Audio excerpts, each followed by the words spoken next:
Bom dia, sejam bem-vindos, bem-vindas. Meu nome é Thalita e hoje nós vamos conversar, meditar, aprender com a palavra de João, capítulo 19. Nós começamos uma série de estudos sobre o Evangelho de João e hoje nós chegamos no capítulo 19. Então, o objetivo desse estudo é desenvolver espiritualmente, é conhecer e aplicar a palavra de Deus na nossa vida hoje, tá? Então, eu peço que você traga a sua Bíblia, faça as anotações que você achar importante e continue também assistindo. Eu tenho salvo no Instagram e no YouTube todas essas meditações sobre o capítulo 19 de João, tá? E eu costumo fazer sempre na terça-feira, às 10 horas da manhã. Semana passada eu não consegui fazer, mas hoje já retomei. Gente, então, nessa parte, Jesus, ele já estava perante Pilatos, ele foi acusado de se declarar como rei dos judeus, e os próprios judeus, sacerdotes, pediram para que Pilatos, que era o governador romano, que na época era Roma, que cuidava dos judeus ali daquela região de Jerusalém, pediram para que, pela lei dos romanos, Jesus fosse crucificado por estar cometendo um crime, porque na lei dos judeus eles não poderiam matar. Então eles pediram para que Pilatos condenasse Jesus, que crucificasse Jesus. Então Pilatos ele não estava vendo crime nenhum em Jesus. E o capítulo 19 começa assim que Jesus ele é açoitado e que os soldados fazem uma coroa de espinhos e colocam na cabeça de Jesus e também trocam as vestes dele, colocam em Jesus uma veste de púrpura, que significava uma cor assim de condenação, uma cor de crime. E aí Pilatos ele traz novamente Jesus para fora e ele fala: gente, eu não estou vendo crime nenhum em Jesus. Vocês têm certeza que ele está cometendo algum crime? Então, assim, Pilatos, ele já pela terceira vez, ele estava sentindo, ele estava percebendo que não existia um motivo para Jesus estar passando por aquilo. E ele tira e leva para fora. Então, ele não queria se responsabilizar por aquilo porque ele percebia que Jesus não estava fazendo nenhum mal, nada fora assim da lei. E os sacerdotes dos judeus responderam: sim, pode crucificar, crucifica, crucifica. E Pilatos repetiu: mas ele não tem crime nenhum. E aí, os sacerdotes eles falam assim que Jesus se fez filho de Deus, por isso que ele estava cometendo um crime. E Pilatos, quando ele ouve isso, que Jesus se fez filho de Deus, ele fica ainda mais atemorizado. Então o temor estava em Pilatos. Por mais que ele não fosse judeu, ele sentia um temor, ele via que tinha alguma coisa diferente, ele sentia esse temor de Jesus. E assim somos nós. Nós somos, quem é cristã é temida. As pessoas têm medo de mexer, de acusar, de condenar com alguém que é verdadeiramente cristã, porque essa pessoa ela transmite virtude de Deus. E não tem um motivo, se ela age corretamente, ética, com caráter, com honra, com respeito à lei, não existe um motivo para condenação. E as pessoas têm essa sensação de temor. Você já sentiu isso, assim, que as pessoas têm um certo temor? É um bom sinal, assim, porque Pilatos sentia esse temor de Jesus. E aí Pilatos começa a fazer perguntas para Jesus. Você é mesmo rei dos judeus? É verdade o que eles estão falando? E Jesus não fala nada. Jesus fica em silêncio. Até que Pilatos fala assim: ó, mas por que você não me responde? Eu tenho poder para te condenar ou para te soltar, para te libertar. E aí Pilatos ele pegou o poder para ele. E Jesus responde: nenhum poder tereis contra mim, se de cima te não fosse dado. Então Jesus fala que o poder, que Pilatos não tinha nenhum poder sobre Jesus, porque o poder só vem de cima. Então ele tinha o poder político, mas não tinha poder sobre a vida de Jesus se não fosse permitido por Deus. Então, na nossa vida também é assim. Nada acontece se não for pelo poder de Deus. Não existe poder nenhum do mundo sobre nós que somos cristãs, a não ser que venha de cima, a não ser que seja permitido por Deus. Então, não existe poder contra a minha família, contra a minha saúde, contra os meus negócios, contra a minha fé, a não ser que seja permitido de cima por Deus. E aí, quando ele fala isso, Pilatos ele tem novamente aquele impulso de libertar Jesus. Só que os sacerdotes judeus, eles falam, se você libertar ele, ele está se falando que ele é rei dos judeus e não existe outro rei a não ser César.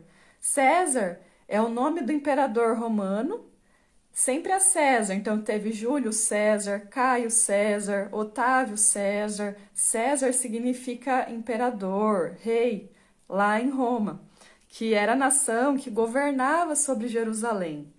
E então os sacerdotes eles deram outra justificativa de novo para que Jesus fosse condenado. Então eles falaram, Jesus fala que ele é o rei e não César. Então ele está cometendo um crime político, então ele tem que ser condenado. E aí Pilatos, ele decide, ele não condena Jesus. Ele sai da audiência, ele não executa a lei, porque ele não sente nenhum crime, ele não verifica nenhum crime em Jesus. E ele fica atemorizado pela virtude, pelo Espírito, pelo porte de Jesus. Então, assim, Deus ele tem poder até sobre quem não é da mesma nossa fé, quem não é da nossa mesma crença.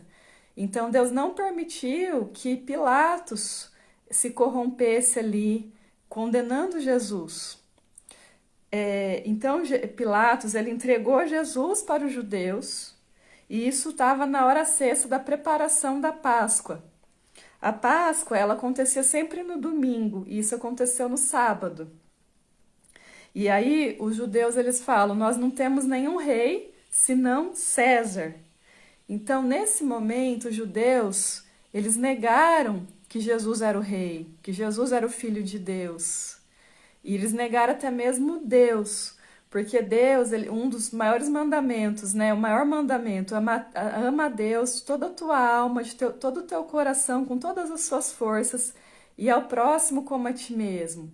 Então não existe nada mais poderoso do que Deus. O nosso rei é Deus, o nosso Salvador é tudo Deus. Quando nós adoramos um político, um líder como César, nós estamos fazendo uma idolatria.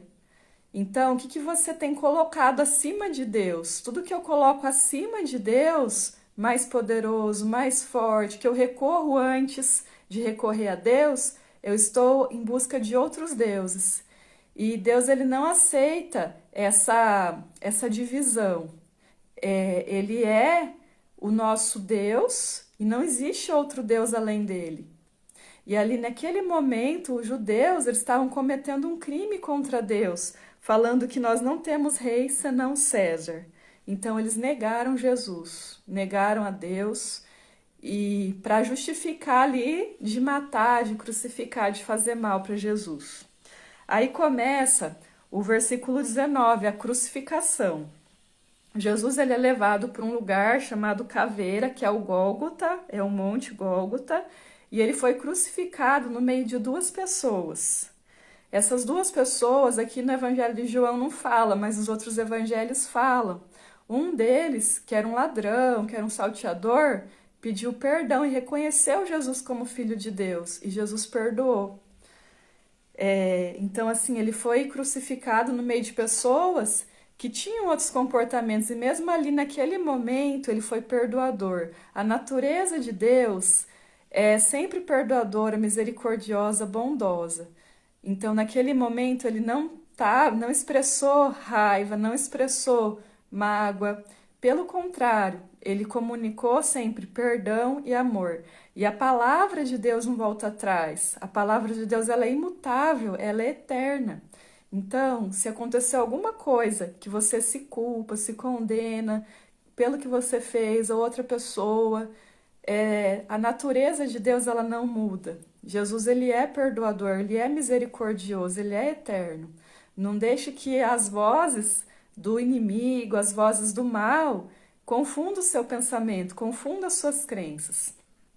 E então, assim, até o último momento da nossa vida, Jesus, ele vem nos perdoar, nos salvar, nos ajudar, como aconteceu com aqueles que estavam ali, né, na cruz ao lado. E aí, eles colocaram Jesus na cruz, que era a morte pela cruz, era uma morte assim a mais cruel que tinha em Roma. E eles colocaram um título, Jesus Nazareno, Rei dos Judeus. E eles escreveram esse título na cruz em hebraico, grego e latim, para que todos ali que passassem vissem Jesus Nazareno, Rei dos Judeus. E os judeus, quando viram que Pilatos escreveu isso, eles pediram: por que você não colocou eu sou Rei dos Judeus? Daí Pilatos falou: agora eu já escrevi, é Jesus Nazareno, Rei dos Judeus. Então Pilatos, ele reconheceu Jesus como Rei dos Judeus. E os próprios judeus queriam deturpar, trocar esse título, né? Então ele se diz Rei dos Judeus, porque eles não creram, né? Esses sacerdotes, eles não creram que Jesus era o Filho de Deus, que era o Rei dos Judeus. E aí eles repartiram os vestidos de Jesus em 4 partes. Então uma parte da roupa, né, do vestido foi dividida, e a túnica, que era de uma costura só, não tinha como repartir, ela foi sorteada, foi lançada à sorte entre os soldados. O que isso mostra para nós? Que existe uma distribuição do reino de Deus para quatro regiões, para 4 tipos, né, de pessoas. Esse 4 é um mistério, porque 4 na Bíblia é o número da criatividade. É que no 4º dia Deus formou os céus e a terra. 4 significa os 4 elementos da natureza, né? Água, fogo, terra e ar. Então foi dividido, significa que o conhecimento, o poder de Jesus, ele não ficou para um lugar só, para uma característica de pessoa só, mas foi dividido. Significa as 4 estações, os 4 temperamentos, os 4 perfis comportamentais. Então, foi dividido, não ficou só para um povo. Quando fala também, né, que no reino de Deus, Deus faria um novo reino, que viriam pessoas do norte, sul, leste e oeste. São os 4 pontos cardeais também, que viriam pessoas de todas as tribos, nações, cor, culturas. Então, quando mostra que foi repartido o vestido de Jesus, e vestido significa na Bíblia santidade. Então fala assim: se você quer se revestir das virtudes de Deus, se cubra, né? Você é revestida. Então são 4 vestidos, são 4, uma repartição, né, no mundo inteiro da graça de Jesus, que o evangelho ele já está sendo pregado no mundo inteiro. E a túnica que que era única, ela não pôde ser rasgada. Então a túnica, ela significa a união da igreja.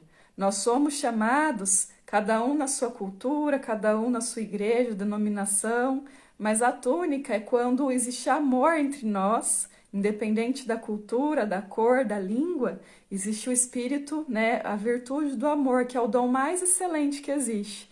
Para entrar no céu, nós não vamos precisar de nenhum outro dom, porque lá nós já vamos ver face a face Deus.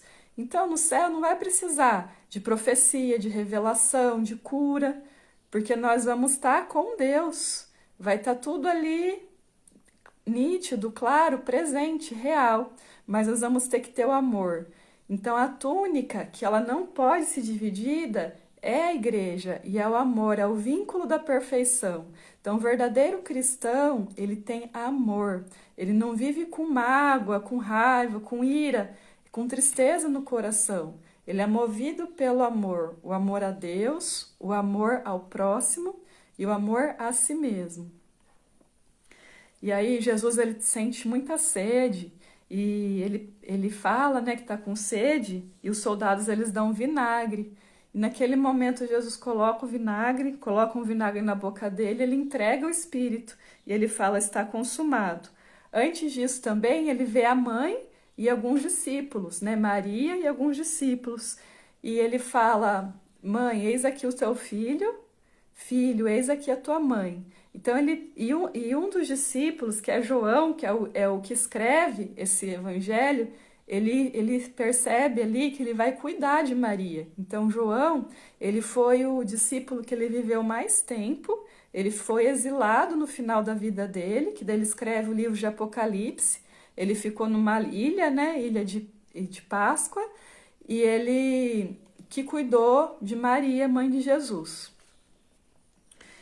E quando uma pessoa era crucificada, e ali no outro dia se a Páscoa, as pessoas pediram, vamos quebrar as pernas de Jesus. Mas e eles quebraram as pernas dos outros dois que estavam perto de Jesus, mas não quebraram as pernas de Jesus porque viram que ele já estava morto.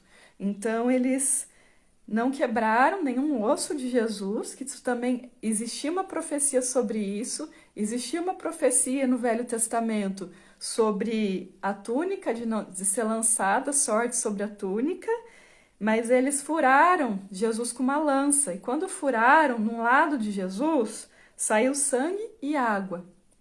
E ali todos que estavam perto, né, foram testemunhas do sangue e da água. No versículo 38, daí o assunto é a sepultura de Jesus. Então, depois que ele foi, né, crucificado, que ele morreu, ele foi retirado da cruz, e José de Arimateia, que era um discípulo de Jesus em oculto, ele tinha medo de ser condenado pelos judeus, então ele seguia Jesus, mas em oculto. Ele pediu para Pilatos se podia pegar o corpo de Jesus para ser sepultado, e Pilatos permitiu.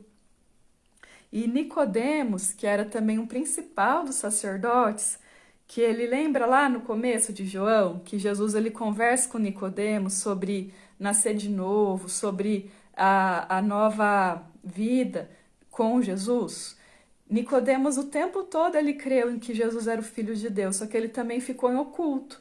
E no momento da sepultura de Jesus, também Nicodemos ele pega 100 arratéis, mirra e aloés, que são especiarias. E eles envolvem Jesus em um lençol e várias especiarias, que era o costume dos judeus da época, e colocam ele num sepulcro novo, que era de José de Arimateia, e colocam ele em um horto.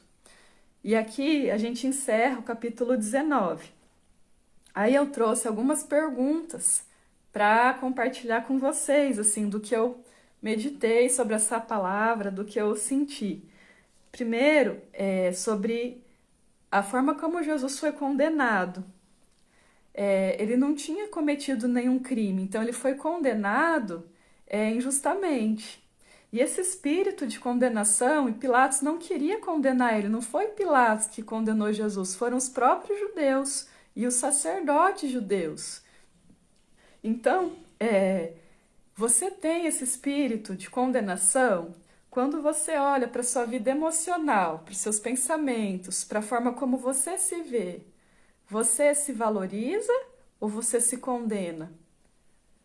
Você, assim, fica sempre pensando que algo ruim está acontecendo, ou que você fez mal, que você é culpada, que você é criminosa, porque essa condenação de um crime que foi injusta com Jesus é um padrão de comportamento que continua acontecendo hoje conosco, que somos cristãs. E nós temos que vigiar para não cair nessa armadilha da condenação. Que Jesus ele já morreu pelos nossos pecados. Ele morreu ali na cruz para pagar todos os nossos erros, nossas dívidas, para consumar. Ele foi o Cordeiro do Novo Testamento. Então, ele consumou na cruz, nos reconciliou com Deus. Ele pagou já os nossos pecados. Então, se hoje eu tenho ainda alguma condenação, eu estou contra a palavra. Lembra que está escrito aos Romanos? Portanto, nenhuma condenação há para aqueles que amam a Deus e guardam a sua palavra. Então, nada vai nos separar do amor de Deus. Só que eu não posso, eu tenho que vigiar para eu não ficar me condenando, para eu não ficar me culpando. Eu mesmo, assim, um tempo, deixa eu só tomar uma água. Eu mesmo um tempo, eu ficava só me criticando. Aquilo não ficou legal o suficiente, parece que não tá bom assim. E aí, em vez de eu progredir, de eu crescer, aquilo me limitava, me sabotava. Quantas coisas que eu deixei de fazer porque eu mesma me condenava. Então, assim, como mãe, como profissional e até como cristã, diante de Deus, né? Então, só que isso não me ajuda a melhorar, essa postura de me condenar, de me criticar. Pelo contrário, só vai me colocando mais para baixo. Então, o que que eu entendi? Que eu precisava mudar minha comunicação e ser intencional. Quando eu via que eu fazia algum erro, eu pedia perdão, filho, me perdoa, filha, me perdoa, meu marido, me perdoa, com Deus, pedia perdão e começava de novo, começava a me apropriar que eu erro, sim, eu sou vulnerável, mas eu posso melhorar, eu posso fazer diferente. Então você tem se condenado. O que que nós aprendemos aqui? Que não foi Jesus que se condenou, nem Pilatos condenou Jesus, foram os judeus. E esse espírito de condenação, esse espírito mau, ele não é de Deus. Porque Jesus ele veio para nos salvar. Então nós que somos cristãs, nós vamos acreditar mais na salvação ou na condenação. A culpa é um sentimento, um dos piores sentimentos que existe. Abaixo da culpa, só a vergonha, que é o sentimento que vibra num padrão mais baixo. E a culpa, se eu me sinto culpada, onde que eu estou? Emocionalmente, eu estou num lugar de condenação, porque uma pessoa que ela é culpada é porque ela fez algum crime e ela está pagando pelo crime dela. Então, é como se ela fosse uma criminosa e ela está numa prisão, emocionalmente. Então, a culpa, ela não me ajuda a ser uma pessoa melhor. Ela só me aprisiona ao passado, aquilo que já aconteceu. Então, saia desse lugar, né? Peça perdão para quem você sentir que precisa pedir perdão, para você mesma, para Deus, para as pessoas. E saia desse lugar. Traga responsabilidade. Em vez de culpa, eu sou responsável. E daqui para frente eu escolho, eu decido agir diferente. Outra coisa que eu anotei aqui é quando Jesus ele fala que nenhum poder o mundo tem sobre nós se não for dado de cima. Isso está no versículo 11. Então, Pilatos, ele falou, eu tenho todo o poder, eu sou o cara, eu tenho todo o poder para te libertar ou te condenar. E Jesus falou assim, nenhum poder você tem sobre mim e ninguém tem sobre mim, a não ser que esse poder seja dado de cima. Então, não existe nenhum poder no mundo sobre nós, a não ser que seja permissão de Deus. Então, mesmo a política ou um líder religioso, militar, ele não tem poder sobre nós. Não existe nada maior do que o poder de Deus.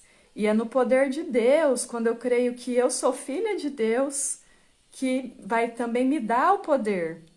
Então, nada do que acontece foi assim do mundo, nada que o mundo te tocou, nada que aconteceu, que alguém tocou na sua vida, foi fora da permissão de Deus. Então, Deus ele permite algumas situações, que nem a crucificação de Jesus, para dar mais poder ainda. Então, às vezes, Deus permite, assim, um evento que traz sofrimento, que traz dor, mas que a partir daquilo, a partir da morte, da crucificação de Jesus, ele pagou os nossos pecados, ele nos reconciliou com Deus e nos gerou a salvação, a vida eterna. Então, a partir do sofrimento, em todo momento desafiador, existe uma semente de uma obra maior, existe uma semente de fé e de esperança. E às vezes no momento nós não conseguimos perceber e identificar isso, mas com o tempo nós percebemos e nós valorizamos, nós agradecemos a Deus. Então fique em paz, que nada no mundo tem poder sobre você, a não ser que seja dado de cima, permissão de cima por Deus. Isso é o versículo 11 do capítulo 19 de João. Outra coisa que eu anotei aqui é quando os judeus, eles falam, nós não temos nenhum rei senão César. Eles falaram isso para condenar Jesus. Então eles criaram uma narrativa que Jesus se intitulava o rei dos judeus e se fazia filho de Deus, e eles colocaram essa narrativa contra Pilatos, que era o responsável ali pelo governo romano. E Pilatos, ele sentia um temor de Jesus, ele via que não existia crime nenhum em Jesus. E aí os judeus mesmo, os sacerdotes, começaram a criar essa narrativa, alimentar uma historinha, falando que Jesus ele estava contra César. E aí, nesse momento, quando eu falo, eu não tenho rei nenhum senão César, o que eu estou falando?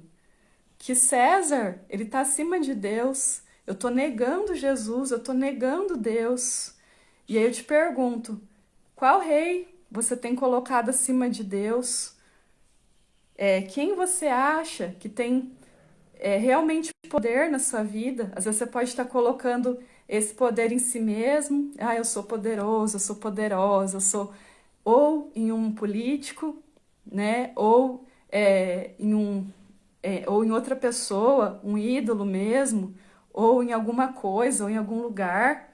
Então é muito importante perceber momentos que nós negamos Deus, momentos que nós negamos a nossa fé.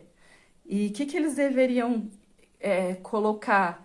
Né? Que só existe um Deus que merece toda a honra, né? Só existe nosso Criador, que é o nosso Rei eterno, Deus Altíssimo, que ele merece toda a honra, poder e glória. E ali eles começaram a falar que eles queriam honrar César, que Jesus ele estava sendo ruim para César, sendo incoerente com o reino de César. E aqui eu quero chamar a atenção de vocês para a política. Porque o reino de Jesus, ele não é político. Jesus ele veio para trazer um reino espiritual, um reino para unir todas as nações, povos, línguas e tribos, um reino que o alicerce dele é o amor, é o perdão, é a caridade, é a fé e a esperança. Então, quando nós colocamos nosso coração em ideologias políticas, nós estamos nos distanciando do reino de Deus. No reino de Jesus, que é para começar aqui na terra, ele é pautado nesses valores, nesses comportamentos. Então, cuidado para você não colocar um rei acima de Jesus. E ele é um rei da paz, ele é o príncipe da paz. Olha quanta coisa que ele passou e ele ficou ali, ele se permitiu passar, ele sabia que era da vontade de Deus. Então, Jesus ele foi muito injustiçado. E antes dele ser crucificado, ele avisou os discípulos, vocês vão passar aflições. E o que ele fez com os discípulos? Ele não ficou estimulando os discípulos a bater, a agredir, a fazer uma audiência, uma argumentação. Ele foi lavar os pés dos discípulos, ele foi ensinar sobre humildade, ele foi ensinar sobre o amor, ele foi criar o reino dele. O reino de Jesus ele é construído em cima de humildade, de amor, de honra, de honestidade, de verdade. Então, tudo aquilo que é contrário a isso não é cristão, não é o reino de Jesus. A nossa fé, a nossa esperança, ela está num reino que é espiritual. A partir dessa vida, nós já vamos aqui sentir e viver nessa terra os frutos desse reino espiritual em todas as áreas da nossa vida. E depois no céu, né, o novo céu, para que nós possamos encontrar Jesus face a face. Então, com muito cuidado para não entrar nas armadilhas do diabo, né? Que na política isso ficou muito claro, para não colocar o coração nisso. Existia naquele tempo pessoas no meio dos judeus que eles acreditavam que o Messias, o Filho de Deus, ia ser um líder militar, que ia salvar eles da dominação romana. Então eles lutavam, eles faziam artes marciais, que eram os zelotes. Eles achavam que esse reino ia ser um reino político de terras. Então que ia nascer um príncipe que iria liderar, que ia ser o novo rei dos judeus, assim como Davi, né, foi o primeiro rei, né, ungido depois de Saul, ele foi ungido por Deus e que ele ia dominar. E na verdade, até Saul e Davi e os outros reis, eles foram colocados porque o povo pediu. Mas o reino de Deus, ele sempre foi espiritual e não militar ou de terras ou de riquezas materiais. Isso tudo é importante, isso tudo Deus vai nos dar, ele prepara, né, as condições, ele vai nos abençoar, vai prosperar os nossos caminhos. Mas o reino dele, acima de tudo, é espiritual, é da alma, é salvação da nossa alma. A essência da Bíblia e da vida cristã é para salvação e edificação da nossa alma, do nosso espírito, certo? Então, outra parte que me chamou a atenção é na parte que nenhum osso seria quebrado. Existia uma promessa lá no Velho Testamento que quando viesse o Messias, nenhum osso dele seria quebrado. E quando Jesus ele é crucificado, o costume era quebrar as pernas. E Deus não permitiu que eles quebrassem as pernas de Jesus porque ele já tinha morrido. Então, eles só tiraram Jesus da cruz. Então, assim, nenhum osso será quebrado se não for permissão de Deus. E tudo aconteceu de acordo com o que já existia de revelação lá dos profetas, lá do juízo do Velho Testamento. Então, nenhum cabelo, né, da nossa cabeça cai se não for permissão de Deus. Ele conhece o número dos nossos dias. Ele conta cada fiozinho de cabelo, ele conta cada dia da nossa vida.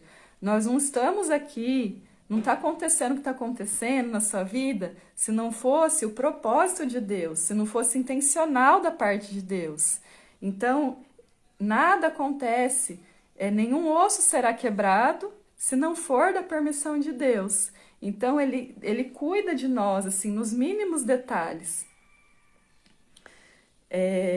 Aí, a parte da sepultura. O que me chamou a atenção é que teve 2 discípulos de Jesus que eles estavam em oculto, que era José de Arimateia e Nicodemos, que eles participaram desse momento de recolher o corpo de Jesus, pediram para Pilatos, Pilatos autorizou e eles prepararam a sepultura de Jesus.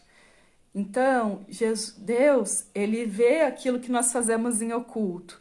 Eles continuaram acreditando, então eles não participam em outras partes da Bíblia, mas em oculto, eles estavam ali no privado, eles estavam acompanhando tudo que estava acontecendo, os milagres, o discurso de Jesus, só que eles não se colocavam em público, porque eles tinham medo de ser condenados pelos outros sacerdotes judeus. Então eles eram judeus, eles tinham um cargo alto, né? Nicodemos, ele era um mestre, ele era um professor entre os judeus, ele já tinha também uma idade mais avançada, e José de Arimateia era também uma pessoa politicamente, socialmente, financeiramente mais abastado na sociedade ali de Jerusalém. E eles cultivaram a fé deles em privado, nos bastidores. E Deus vê aquilo que nós fazemos no privado e nos bastidores. E aí, naquele momento, eles pediram o corpo e eles cuidaram, né, da sepultura de Jesus. Eles prepararam, eles cuidaram com todo zelo. Então, até na hora da saída de Jesus, que foi a crucificação, ele foi abençoado. Deus promete, em 28 de Deuteronômios, eu vou abençoar a tua entrada e a tua saída. Então, até a nossa morte, quando nós servimos a Deus, ela é abençoada. É igual uma mãe que ela vai colocar a criança para dormir. Ela vai cuidar, ela vai proteger, fazer carinho. E é igual também quando a gente nasce. A gente não tem memória de quando a gente nasce, mas a gente ouve depois os pais falarem: ah, você era assim, você chorou, ou vê fotos, né? Então existe todo um cuidado, existe toda uma preparação. e até o momento da nossa saída de algum lugar, de alguma cidade, de algum trabalho, até o momento da nossa saída, assim, do nosso falecimento, é como se Deus também colocasse a gente no bercinho. Deus cuida, Ele cuida dos pequenos detalhes. Então não tenha medo, tudo é permissão de Deus e Ele está cuidando dos pequenos detalhes. E se você serve a Deus no seu privado, no seu oculto, se você não fala em público, se você tem medo ou não se sente à vontade, né, de falar em público, Ele também está vendo e Ele também vai te reconhecer. Para Deus não importa se a pessoa ela está falando muito alto, se ela está à frente ali de uma igreja, de uma célula, de uma comunidade, ou se ela está no cantinho dela ali orando, buscando a Deus, lendo a Bíblia, na casa. Para Deus não importa. O importante é você praticar a sua fé, mesmo que seja no seu espaço privado, mesmo que seja em oculto. Então, para ele é onisciente, ele é onipresente. Não existe um lugar que ele não te vê. Não existe como fugir da presença de Deus. Onde você estiver, da forma como você estiver, Deus vê que você está reconhecendo Jesus como Filho de Deus. Ele anota, o Espírito Santo, ele é como se fosse um escrivão de um livro de memórias, de crônicas, que ele vai anotando. Cada vez que você perdoa alguém, que você ama alguém, que você ajuda uma pessoa, que você ora a Deus, que você chora, que você lê a Bíblia, que você trata com amor a sua família, que você coopera com alguém da forma como Deus faz você sentir. Isso tudo está sendo registrado, assim como Jesus, como Deus permitiu ali que Nicodemos e José de Arimateia também servissem a Jesus. Eles eram discípulos ocultos. Eles não estavam todo momento ali junto com os 12, mas eles estavam. Então, não são só 12 discípulos, gente, são muito mais. E nós que seguimos Jesus, nós também somos as discípulas, os amigos, né? Ele falou assim, eu não quero chamar vocês de servos, porque um servo não conhece a vontade do seu Senhor. Eu chamo vocês de amigos. Ele é o nosso amigo.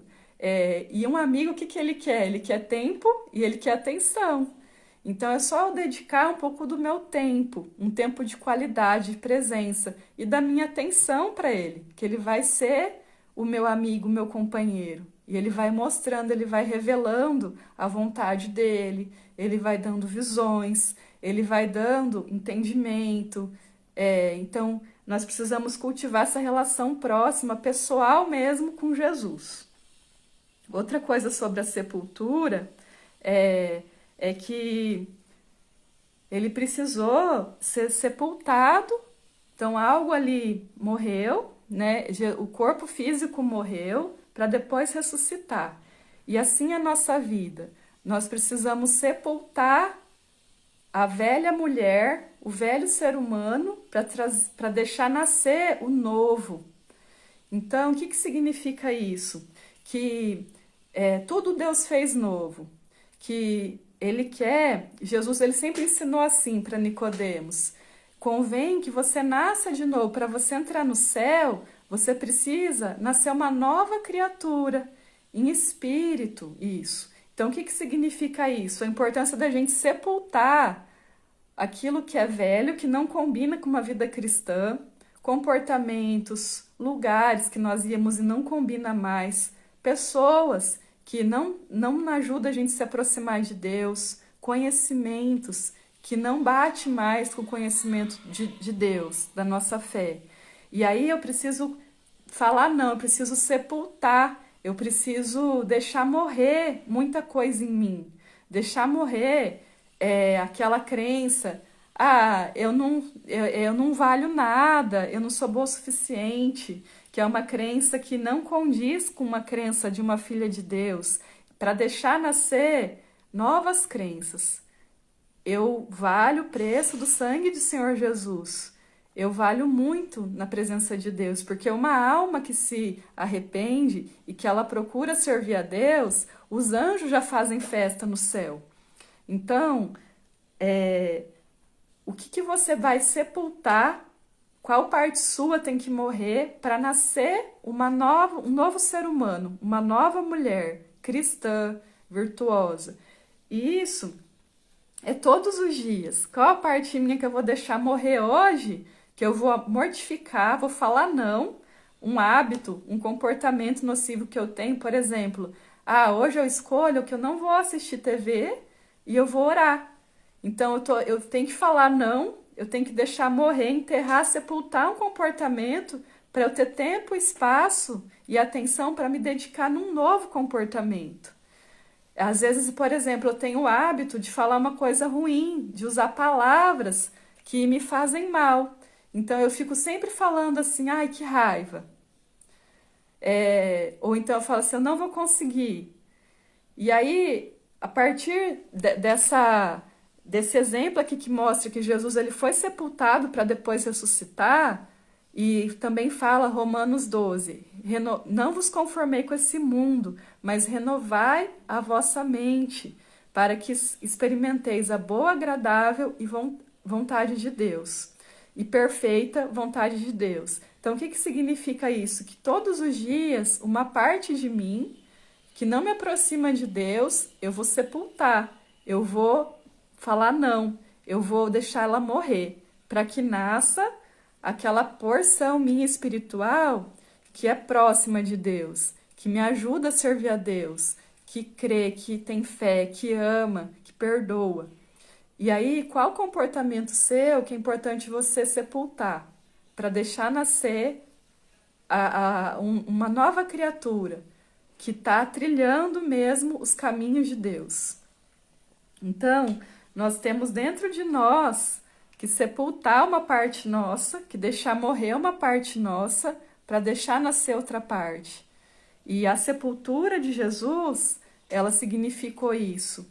Então, muita gente pensa assim, foi muito triste, foi muito doloroso, foi um momento assim de muita dor. E ele tinha avisado sobre isso, que teria aflições, mas que ele ia vencer.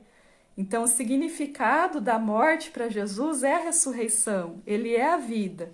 O significado da morte é que é só uma transformação para uma nova vida. Nunca a vida, ele falou, vocês são mais que vencedores. Em tudo somos mais que vencedores naquele que nos amou. Então, até a morte, que é o último aguilhão, que é o último inimigo, porque a morte ela entrou no mundo por causa do pecado. Então, quando Adão e Eva, lá no Jardim do Éden, eles respeitaram a lei de Deus de não comer daquele fruto proibido, era para nós sermos eternos. E entrou a morte e o pecado. E Jesus ele veio para restaurar a nossa conexão com Deus, para trazer a vida, a liberdade. Então, a todo momento, eu escolho, era a árvore, né, do bem e do mal, e era a árvore da vida. Então eu tenho que escolher a vida, mas para escolher a vida eu também tenho que deixar morrer uma parte minha. Aquilo que não condiz mais de eu ser uma pessoa cristã, de eu ser uma pessoa amorosa, perdoadora. Então, por exemplo, se eu tenho mágoa de algum irmão, de alguma irmã, a minha oração ela fica impedida na presença de Deus. Eu bloqueio os meus caminhos. E às vezes isso é inconsciente. E eu tô com tanta raiva, tô com tanta mágoa, só que eu fico conservando, acumulando aquilo no meu coração. E aí eu não deixo espaço no meu coração para ser preenchido pelo amor de Deus, pela graça de Deus. Então, eu tenho que mortificar, eu tenho que sepultar a minha raiva, a minha mágoa, me perdoando, pedindo perdão para Deus, perdoando aquelas pessoas para eu poder ter liberdade, para eu poder ter vida, deixar espaço para nascer de novo coisas boas em mim. Então, qual é o comportamento que você vai sepultar para deixar nascer um comportamento novo? É importante saber falar não. Foco não é falar sim para um monte de coisa. É você falar não para muitas coisas para te aproximar do seu sim. Então, se eu quero, por exemplo, ter um relacionamento mais feliz, eu vou ter que falar não para um monte de convites, para um monte de outros compromissos, de outras coisas, para eu falar sim para o meu marido, entende? Então, assim, se eu quero ser uma pessoa mais saudável, eu vou ter que falar não para comidas, para sair em alguns horários, para eu poder falar sim para minha saúde. Se eu quero ser uma cristã mais virtuosa, mais próxima de Deus, trilhar um caminho ali de fazer mesmo a vontade de Deus, eu vou ter que falar não para várias vontades, inclusive vontades minhas, que o meu ego tem, para falar sim para a vontade de Deus. Então, assim, antes eu orava assim, Senhor, me ajuda nisso, naquilo. E aí eu percebi que era como se ele fosse, a forma como eu tratava Deus era como se ele fosse estivesse fazendo algum favor para mim. E aí eu inverti a minha oração. Eu comecei a agradecer. Senhor, te agradeço, eu sou grata por isso, isso e isso. Comecei a colocar Deus num lugar mesmo de honra que ele merece e de poder, de respeito que ele merece. E aí eu comecei a, em vez de falar, ouvir, fazer perguntas, Senhor, qual que é a sua vontade? O que o Senhor quer de mim? E ficava ouvindo, esperando, e aí às vezes eu lia a Bíblia ou sonhava.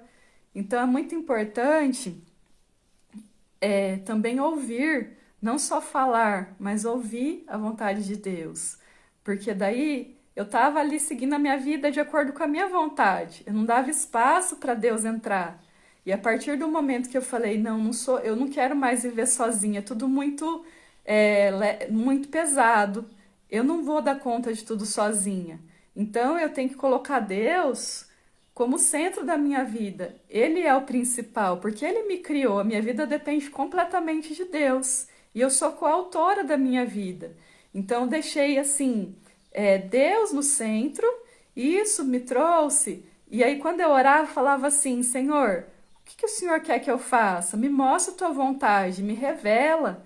Porque eu não quero ir pela minha suposição, eu não quero ir pelo meu conhecimento, eu quero a sabedoria do céu, eu quero aprender contigo, Senhor, que o Senhor é o Pai de toda a sabedoria. O Espírito Santo, ele tem o conhecimento, ele tem a virtude, ele tem o poder e a sabedoria.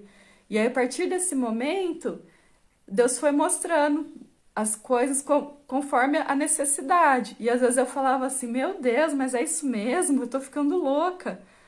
Eu não vou falar isso para aquela pessoa. Será que é esse sonho mesmo? E aí eu comecei a questionar e Deus sempre confirmava, é isso, vai, faz, fala. E aí eu comecei a realmente assim aplicar a minha fé em Deus, porque eu vi que não era de mim, era de Deus realmente. Então, assim, essa postura de buscar, de ouvir, de ter humildade, de não colocar o meu eu na frente, mas é Deus e eu. Eu tenho livre-arbítrio, eu sou responsável, eu vou me preparar também. Mas antes disso, tudo é para Deus e em Deus. Eu sei que toda a minha força, meu conhecimento e as pessoas, os lugares que eu tô, não seria se não fosse permissão de Deus. Então, primeiro eu honro a Deus, coloco Deus como centro da minha vida, e aí ele também vai me direcionando, vai me orientando. Então,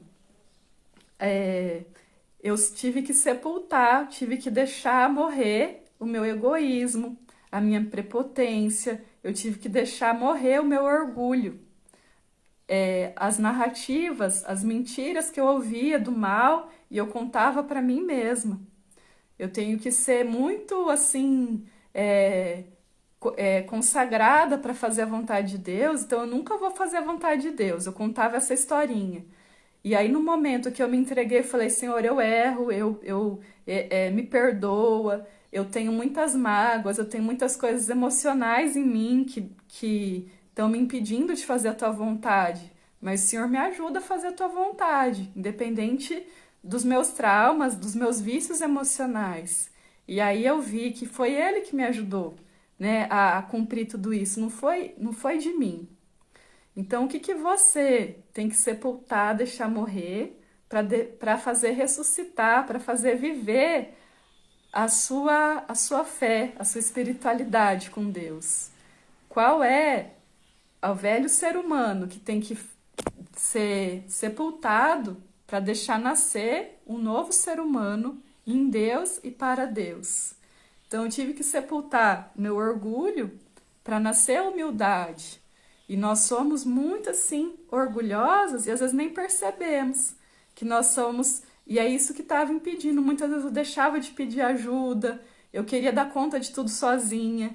E aí, no momento que eu admiti, não, eu não vou dar conta de tudo, porque eu sou só uma. Então, eu vou pedir ajuda para Deus e vou confiar em Deus. E tudo ficou mais leve, tudo ficou mais fluido. Então, eram essas as reflexões. Vou deixar gravado, tá? Se vocês quiserem mandar para outras pessoas. Que Deus abençoe a semana de vocês. Fiquem com Deus. Um abraço, gente.